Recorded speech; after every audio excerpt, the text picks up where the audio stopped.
नाजायज तल्लुकात के इनकार पर एक जालिम शख्स ने 5 बच्चों की मां को बेदर्दी से कत्ल कर दिया। ना सिर्फ कत्ल किया बल्कि उस जालिम दरिंदे ने कत्ल करने के बाद उस खातून के हाथ पांव हत्ता के नाजुक अज़ा को भी काट दिया। फिर भी इस दरिंदे का जी ना भरा तो ये शख्स उस लाश के करीब भंगड़ा डालता रहा।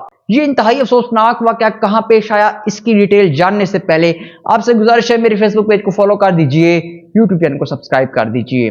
नाजायज तल्लुकात के इनकार पर एक शख्स ने 5 बच्चों की मां को बेदर्दी से कत्ल कर दिया। नाज़रीन, ये इंतहाई अफसोसनाक वाकया मुरीदके की आबादी जफर पार्क में पेश आया, जहां पर नाजायज तल्लुकात के इनकार पर एक जालिम दरिंदे जिसका नाम फयाज है और उसने 30 साल खातून जिसका नाम तहमीना है, उसके 5 बच्चे हैं, उसको बेदर्दी से बेरहमी से कत्ल किया। बल्कि कत्ल करने के बाद शख्स ने उस खातून के हाथ पांव हत्ता के नाजुक अज़ा को भी काट दिया और ये जालिम दरिंदा लाश के करीब भंगड़ा डालता रहा।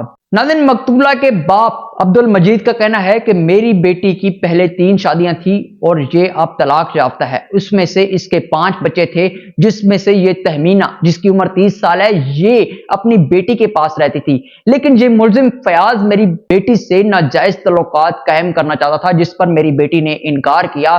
तहमीना के बाप का कहना है कि इस शख्स, इस जालिम दरिंदे ने मेरी बेटी के घर जाकर उसको बेरहमी से कत्ल कर दिया। ना सिर्फ कत्ल किया बल्कि उसके हाथ पांव और नाजुक अज़ा को भी काट दिया और ये जालिम दरिंदा उसके करीब भंगड़ा डालता रहा।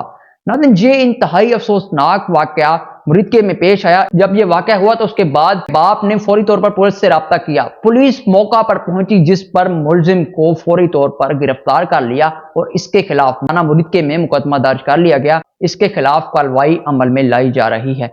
नाज़रीन, ये थी अब तक की अपडेट। मज़ीद ऐसी वीडियोस को देखने के लिए हमारे फेसबुक पेज को फॉलो कर दीजिए, यूट्यूब चैनल को सब्सक्राइब कर दीजिए। मिलते हैं नेक्स्ट वीडियो में, तब तक के लिए अल्लाह हाफिज।